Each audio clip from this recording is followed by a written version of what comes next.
Buenos días, compañeros y profesor. Hoy con mi compañera Catarina Rodríguez vamos a presentar sobre el informe de la Comisión Nacional sobre Prisión Política y Tortura. Nuestra agenda tiene tres ejes principales: la introducción, el desarrollo y la conclusión, que vamos a desarrollar a continuación. El resultado de aprendizaje que escogimos corresponde al número 1, que refiere a adquirir estrategias y marcos de lectura que permitan leer y estudiar textos de literatura chilena contemporánea de manera crítica. Los aspectos que rescatamos de la obra son la tortura y la experiencia concentracionaria, teniendo en cuenta que los textos actúan como una representación del espacio social literario y una representación del ser humano. Se espera que este resultado de aprendizaje genere un estudio del informe Balich de forma crítica en cuanto al contenido y la situación del contexto que suscita la creación de este. Desde esta perspectiva, la tortura y la experiencia concentracionaria, entendiendo este concepto como una vivencia extrema relacionada a la violencia y tortura desde campos que son impulsados desde el Estado, serán la posición del marco de lectura. El objetivo de la presentación es responder a la pregunta: ¿por qué en un curso de literatura chilena leemos un texto jurídico como el informe Balich? Este informe es un documento en donde la Comisión Nacional sobre Prisión Política y Tortura ocurrida en la dictadura militar de Augusto Pinochet plasma los horrores que miles de chilenos y chilenas sufrieron en manos de un Estado genocida. En esta línea, tiene como misión principal determinar el universo de quienes sufrieron privación de libertad y torturas por razones políticas entre septiembre de 1973 y marzo de 1990. Sintetizando en palabras del mismo informe, se aborda el contexto en que se produjeron las detenciones y las torturas. Se examinan los diferentes periodos de la represión, se identifican los métodos de tortura utilizados, se hace un catastro de los recintos de detención, se analiza el perfil de las víctimas, se señalan las consecuencias que los tormentos tuvieron para los detenidos y sus familias, y por último se presentan propuestas de reparación. ¿Cómo vamos a estudiar el informe? El informe Balich será estudiado bajo la referencia de 3 textos de forma principal. Sin embargo, en la presentación igual serán utilizados otros escritos que son auxiliares y se explicitarán al pie de las diapositivas. El primero es Las políticas del cuerpo en el Chile de la postdictadura, entre el biopoder y la resistencia, con autoría del académico Iván Pincheira Torres. Y en segundo lugar, Cantar Espanto, escrituras poéticas en el universo concentracionario chileno de Jaume Peris Blanes. En tercer lugar, se encuentra el texto de Body and Pain de Lane Scarry, ensayista estadounidense y profesora de literatura. Estos textos nos dejan estos conceptos que serán utilizados durante la presentación y también sustentan nuestra tesis, los cuales son biopolítica, biopoder, desubjetivación y fragmentación del lenguaje, conceptos que serán ahondados a continuación. La biopolítica. Desde Foucault, este es un término que se define como una tecnología política del poder aplicada a la población humana en su conjunto a través de tácticas y estrategias que pretenden el gobierno, con disciplinamiento de lo vivo, de lo corporal, social, con el fin de alcanzar una rentabilidad política. Esta definición se aplica para el caso latinoamericano en el apartado Las biopolíticas latinoamericanas, la conquista, en el texto de Iván Pincheira, asegurando que las legislaciones indígenas del periodo de la conquista son biopolíticas, porque delimitan las fronteras entre lo que es humano y lo que es inhumano. Para profundizar esto, el autor utiliza el texto de Raúl García, Micropolíticas del cuerpo, para reconocer la centralidad del cuerpo como clave durante la conquista y como forma de control sociopolítico, afirmando que, según García, el objetivo concreto de la conquista por medios bélicos es el cuerpo. A través de él se constituyeron en objetos a poseer también los pensamientos, las tierras, el oro. Para lograr esta conquista del cuerpo, se tiene que construir un saber sobre los tormentos, o sea, las tecnologías más adecuadas para hacer sufrir a un cuerpo, el modo de conducirlo hasta el límite de la muerte y hacerle producir determinados tipos de verdades, o sea, la tortura, que se elige como la mejor herramienta para esta política corporal que según nosotras será la base del Estado latinoamericano y de la dictadura de Augusto Pinochet. En síntesis, la biopolítica es el tipo de gestión política desplegada a través de un conjunto de estrategias orientadas a dirigir las relaciones de poder. Este conjunto de estrategias se dispone en función del biopoder, que en términos simples es la gestión de la vida como una forma de gobernar y de organizar a la población. Es un sistema que busca gobernar a base de regular lo que es normal o aceptable y adaptar ese constructo a todos los individuos de la sociedad. Paul Rainbow y Nicola Ross en 2006 tomaron este concepto para sugerir que el ejercicio del biopoder incluye estos tres elementos. El primero es el discurso de verdad, sobre el carácter vital de los seres humanos. Esto puede ser demográficos, sociológicos o biológicos, más un conjunto de autoridades que son consideradas como competentes para hablar de esas verdades. Por ejemplo, las especulaciones en torno al Plan Z, que son avaladas por las autoridades del gobierno militar. Estas especulaciones actuaron como una excusa para el golpe, incluso se preguntaba por esta en los interrogatorios, y en todos los relatos, incluido la comisión, ningún preso político afirmó conocerlo. Ante esta respuesta negativa, los interrogadores siempre incurrían a una tortura constante hasta llegar a la respuesta que ellos querían, aunque esta respuesta no fuera verdadera. Ejemplo de esto es lo mencionado en la página 183 del informe, donde se señala que el Plan Z destacaba entre los alarmantes hallazgos consignados en el Libro Blanco del Cambio del Gobierno en Chile, obra redactada para suscitar apoyo emocional al golpe militar y sus consecuencias. En este libro vemos la materialización de un discurso de verdad de carácter sociológico plasmado en un dispositivo material susceptible de circular en la sociedad. Bueno, en segundo lugar tenemos las normas de vida y salud, que es donde despliegan estrategias de intervención sobre las formas de existencia colectiva en nombre de la vida y la salud. Por ejemplo, tenemos la tortura de los cuerpos como medida para contener la amenaza marxista que arruinaría la vida de los chilenos. En tercer y último lugar, tenemos el autogobierno. Es el despliegue de los modos de subjetivación a través de los cuales los individuos se gobiernan a sí mismos, bajo ciertas formas de autoridad, en relación con discursos de verdad y en nombre de su propia salud o la salud de la población. Esto lo consideramos como un componente esencial del biopoder y de las formas de gobiernos contemporáneos, porque los criterios que configura cada sujeto para autogobernarse responde a lo que el biopoder define como normal.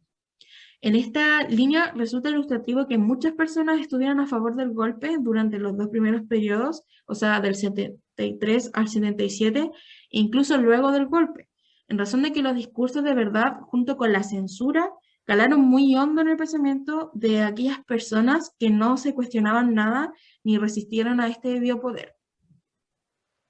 Esto se puede evidenciar en el libro de Javier Rebolledo, El despertar de los cuerpos, donde recoge el relato de un prisionero político que cuenta cómo los transeúntes que atestiguaban su detención en la vía pública le gritaban a los militares: hagan su trabajo, metan presos a los upelientos. La desubjetivación. Esta idea emerge de autores como Nietzsche y Blanchot, sin embargo, la excepción que vamos a utilizar nosotras corresponde a Foucault, que señala la desubjetivación como una consecuencia de una determinada experiencia que tiene como función desprender al sujeto de sí mismo, procurar que ya no sea el mismo o que se ha llevado a su destrucción o a su disolución. Por ende, la subjetividad entendida como la propia percepción del sujeto, o sea, el ser, se va a disolver y va a quedar solo el cuerpo físico vacío de sustancia. Esto va a producir que sea más fácil para los mecanismos del biopoder ejercer su política del control de cuerpos, porque el cuerpo ya no va a tener subjetividad y por tanto va a carecer de resistencia. En el caso de lo expuesto en el informe Valech, esta desubjetivación es desencadenada por la tortura y la denigración constante hacia los prisioneros políticos, cuya experiencia, según Peris, vivida en los campos, supuso en muchos casos procesos de cosificación, deshumanización y animalización de los prisioneros, que unidos a la violencia extrema llevaron procesos radicales de desubjetivación y a vivencias extraordinariamente traumáticas. Estos procesos y vivencias se reflejaron también en el lenguaje de los detenidos, ya que incluso en él se expresa un deterioro físico producido mediante esta experiencia deshumanizadora en los campos de tortura, ya que se incurría a la flagelación del pensamiento libre a través del castigo. El concepto de fragmentación del lenguaje. Este concepto lo vamos a definir con la ayuda del texto Exorcismo a través del silencio, Voces de Chernobyl, de Manuel García Pérez, en donde señala que los testimonios sobre experiencias traumáticas se presentan desde los márgenes comunicativos, producto de las interrupciones involuntarias del discurso que se dan a los trastornos psicoemocionales que lindan con límites expresivos asemánticos, los espacios en blancos, las elisiones enfáticas, las pausas prolongadas y una prosodia sin aposiciones. Entonces, esta fragmentación explícita del sentido racional induce a una cronificada sedición del lenguaje humano como reflexión conceptual y como ficción semántica de existentes posibilidades de mundo. Bueno, de esto se puede desprender que la fragmentación del lenguaje se expresa y ocurre principalmente en términos de forma, debido a la incapacidad del sujeto que tiene para acceder al contenido por bloqueos psicoemocionales causados por estas mismas experiencias traumáticas. Y esto colinda con límites expresivos que carecen de semántica o de sintaxis. A partir del estudio y la relación de conceptos que definimos previamente desde los planteamientos de diferentes autores, elaboramos la siguiente tesis para abordar nuestro objeto de estudio. El informe Ballet, entendido como un texto que narra el trauma de los sujetos torturados y prisioneros políticos, reúne el resultado de la biopolítica ejercida por el gobierno dictatorial de Pinochet, cuyo objetivo era la desubjetivación de las personas cautivas en campos de concentración a través de la tortura, la represión y la detención ilegal, mecanismos del biopoder totalitario que lanzaron a estos sujetos hacia una fragmentación del lenguaje.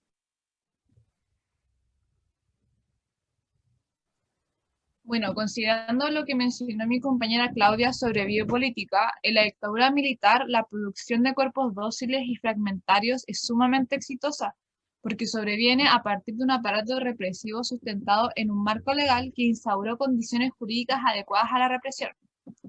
Por ejemplo, tradicionalmente los estados de excepción constitucional limitaban las garantías individuales y derechos fundamentales. De hecho, hasta el día de hoy lo hacen, y ejemplo de aquello es el estado de excepción en el que estamos viendo ahora.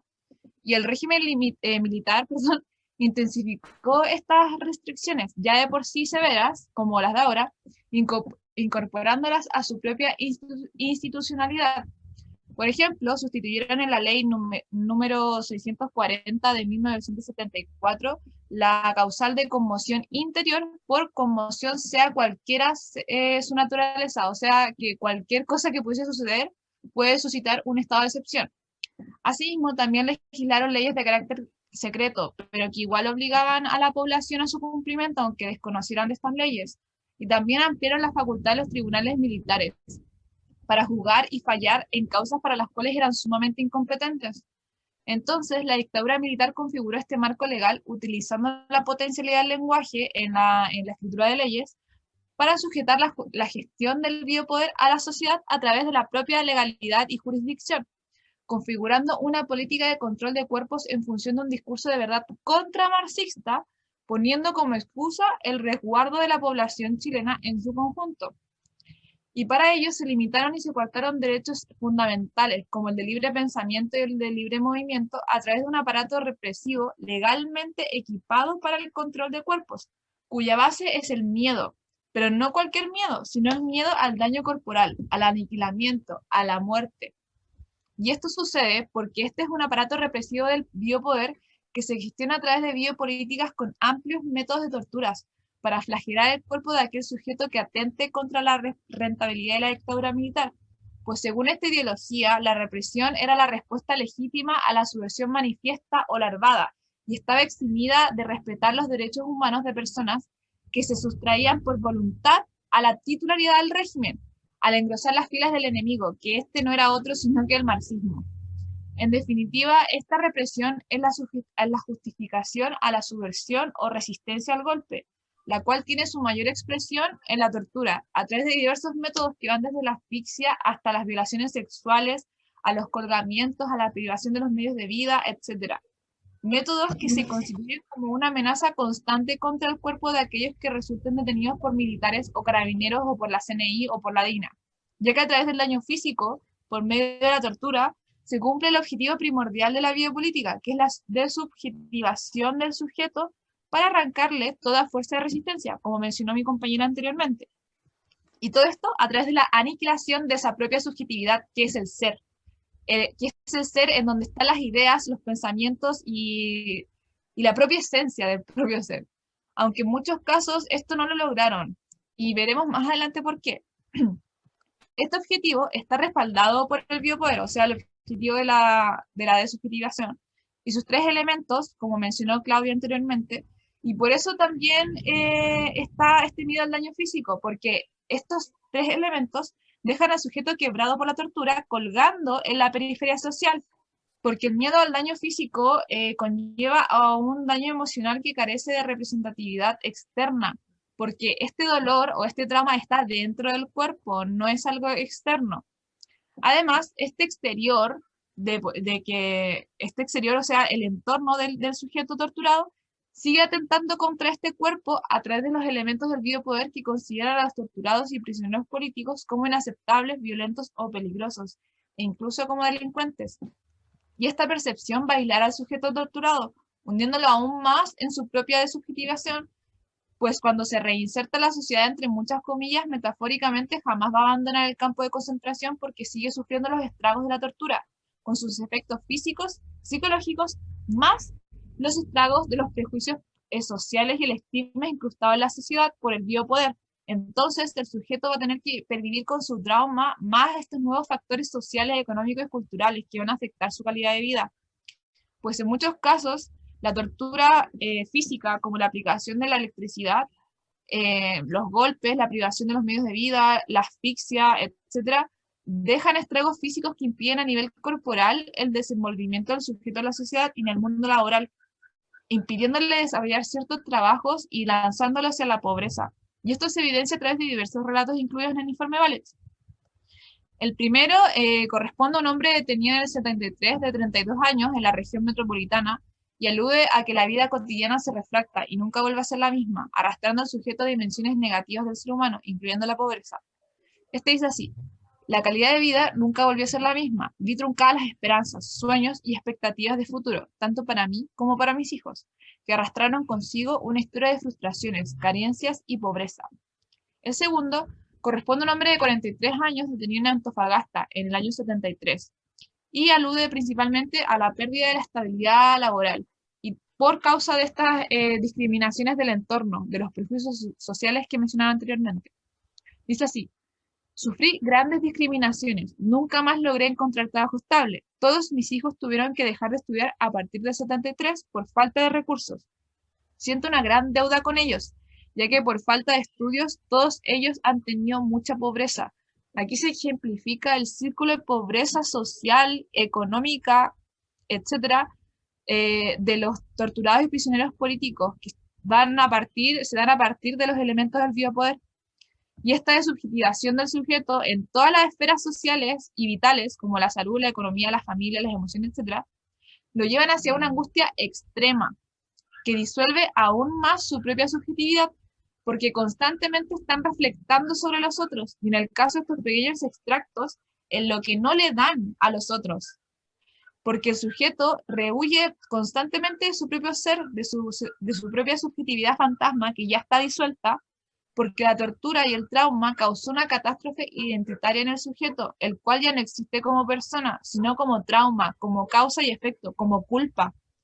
porque su tortura no solo afectó a él, sino que también a su entorno, y este entorno refleja en él la culpabilidad de lo que pudo haber sido. Y esta culpabilidad surge, según Elaine Scarry, porque la tortura consiste en un acto físico primario, la inflexión del dolor, y en un acto verbal primario, la interrogación. El acto verbal consiste en dos partes, las preguntas y las respuestas, y la pregunta es erróneamente comprendida como el motivo, y la respuesta es erróneamente entendida como la traición. El primer error acredita al torturador, otorgándole una justificación para su crueldad, y el segundo desacredita al prisionero, haciéndolo a él más que al torturador, su voz más que a su dolor, la causa de la pérdida de su ser y su mundo. Entonces, alrededor de este sujeto desubjetivado se reúnen todas las causas, todos los efectos, todas las responsabilidades, todas las culpas. Y esto se inicia en la absolución de la responsabilidad de los torturadores, en la pregunta que le efectúan al sujeto interrogado y en la respuesta forzada que éste entrega, que a su vez se acepta como la aceptación de la responsabilidad. Y esta responsabilidad está marcada en el cuerpo del torturado a través de los golpes. Y esta responsabilidad, a raíz de que esos golpes dejan marcas, nunca se va a quitar, sino que también va a incrementar a través del trauma emocional, porque este sujeto, carente de subjetividad, asimismo, es también carente de resistencia, porque la primera vía para ella es el lenguaje, el cual en el sujeto torturado está fragmentado por todo este trauma físico y psicológico. Y esta fragmentación se deriva concretamente desde la dislocación de la subjetividad de los prisioneros, y sucede porque la experiencia de la tortura y la prisión política se concibe para el sujeto como un acto irreproducible ante el cual es impotente, porque como menciona Elaine Scarry, el dolor extremo va a destruir el yo de la persona y su mundo entero, y el dolor extremo también va a destruir el lenguaje, porque si el contenido de una persona se desintegra, el contenido de su lenguaje también se va a desintegrar. Y esto se presenta como una consecuencia expuesta en los relatos originales del informe Valets, porque los que están en el informe oficial pasaron por correcciones de redacción. Como vemos en la próxima diapositiva, aquí se ve Gracias. Aquí se ve un relato original que no está alterado por personas que se encargan de la corrección en el informe Valets, y asistimos a un relato refractado en la progresión temática, donde no hay una linealidad del tema. Primero, el torturado habla sobre su abuela, luego vuelve a las torturas sobre el catre de corriente eléctrica, porque antes también ya las había mencionado, pero este es un extracto que por temas de legalidad no puedo mostrar. Después va a pasar sobre otra tortura, que es con tortura con ratones, correspondiente al método de humillaciones y vejámenes. Después menciona algo sobre su dentadura y vuelve a los interrogatorios para pasar hacia otro método de tortura. También en relación a esto, hay una prosodia sin aposiciones, porque no hay elementos gramaticales que se complementen, sino que hay una constante adición de elementos, y por eso es un relato con un ritmo acelerado, expresado a través del exceso de conjunciones y también con un mal uso o una falta de comas y puntos. Y asimismo también este relato es circular, porque vuelve constantemente sobre algunos hechos y circunstancias en la superficie, pero nunca se desvía para acceder a la mente del narrador, nunca va hacia la profundidad. Asimismo, este relato podemos salvaguardar lo mencionado anteriormente sobre la biopolítica del control de cuerpos, que en este caso tiene su expresión física en los dolores fantasmas experimentados por el torturado que aparecen en el último párrafo. Y estos dolores fantasmas impiden el desenvolvimiento físico de este torturado en la sociedad y también es un constante recuerdo de su trauma. Este sujeto, asimismo, o sea, también, aparte de lo mencionado anteriormente, se va a expresar de una mirada ajena, pero descriptiva de su propia experiencia, ateniéndose solo a los hechos y dejando de lado el mundo emocional, o entrando muy poco a ese mundo, porque la experiencia deshumanizante va a provocar que la escritura se elabore desde una relación de no propiedad con los sucesos descritos, como una experiencia más o menos ajena, como si fuese de otra persona. Entonces, en relación a todo lo mencionado anteriormente, aquí vamos a entrar hacia una contraparte, porque según Pincheira, una cuestión que se podría objetar es el aparente carácter unidimensional del biopoder, como si solo existiera la acción sin contrapeso a este sobrepoder. Pero esto no es así porque el poder siempre se va a ejercer en condiciones de resistencia y negación, y los mecanismos para desubjetivar el sujeto no tuvieron éxito en aquellos que buscaron medios para resistir, siendo el más relevante la escritura, porque estas luchas de resistencia, para que se constituyan como tal, deben lograr algún efecto en el contexto de la sociedad del control biopolítico para transformarse en un nuevo tipo de contrapoder. Y como estudiantes de literatura sabemos que la escritura es un tipo de contrapoder muy poderoso. Y en este caso de la dictadura, los más representativos fueron la poesía, la narrativa, la performance y el lenguaje autocensurado. En los campos de concentración resalta sobre todo la escritura poética como medio principal de lucha, Y estos poetas, prisioneros políticos, utilizan la forma poética refractaria a través de los versos, las rimas y las figuras retóricas para punzar esta fragmentación y llegar hacia sus lugares más recónditos, apropiándose de ella, o sea, de la forma yuxtapuesta, para hacer renacer el lenguaje en una forma libre, salvaje, refractaria, incluso en la autocensura. Y esto es libre porque el sujeto se está reapropiando de su experiencia, la cual nunca lo va a abandonar, pero va a continuar resistiendo, pulsando esta fragmentación del lenguaje, intentando volver a reconstruir su propia subjetividad y para que la extrema condición de las políticas del biopoder no lo alcancen. Y por tanto, esto es lo que lo hace libre, es decir, la constante resistencia, la constante pulsación hacia esta fragmentación. Y esto se evidencia en el poema Palabras, de Horacio Silva, en donde se ensaya una poética de la yuxtaposición, en donde cada verso alude a cada método de violencia a la que eran sometidos los prisioneros. Arrancamiento de dientes, golpes con puños, golpes con los pies, golpes con las rodillas, golpes con manguera, golpes con tubos, golpes con laque, golpes con culata, arrancamiento de cabellos, golpes simultáneos en los oídos, ingestión de aguas con mangueras, ingestión de excrementos, ayuno forzado. Esta es una estructura poética de resistencia que da cuenta de un hablante traumado por la violencia e incapaz de establecer relaciones jerárquicas y organizar sintácticamente todos estos elementos que se presentan poéticamente como una sucesión de golpes. Y esto es muy similar también al relato mostrado anteriormente que quizás podamos abordar en la clase. Y también ambos, el poema y el relato, son un relato de impresiones mínimas, casi monótonas, carentes de verbo y de opinión personal. Pero esto no configura una objetividad indiferente, al contrario, son descripciones dolientes. Y este poema se puede inscribir como resistencia porque el poeta está punzando su propia experiencia, punzándola constantemente a través del lenguaje, está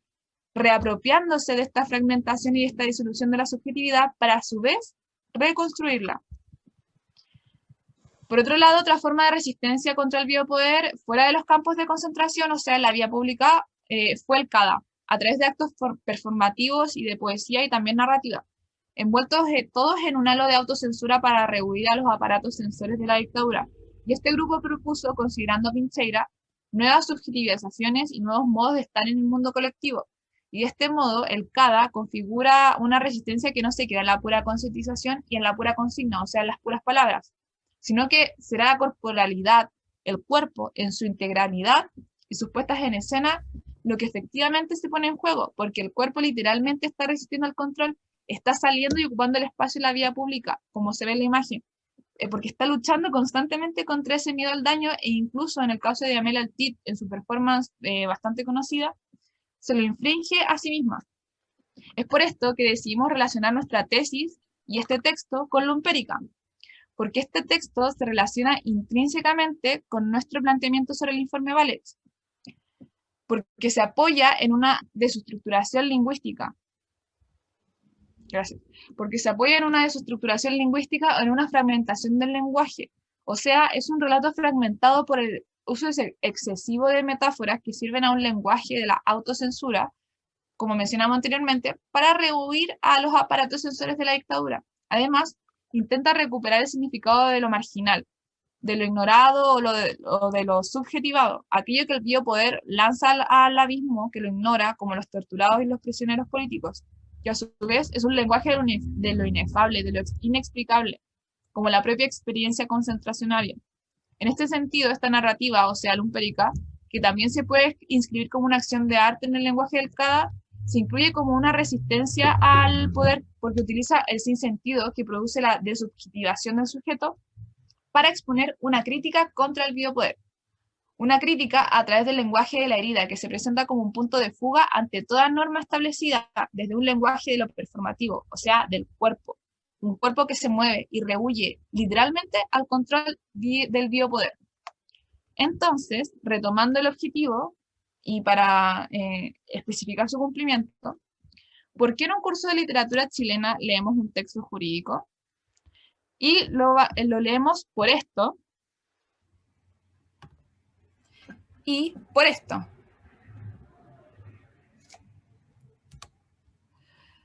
Y esta respuesta se puede hacer al mismo tiempo al retomar el resultado de aprendizaje, porque este texto va a suscitar una reflexión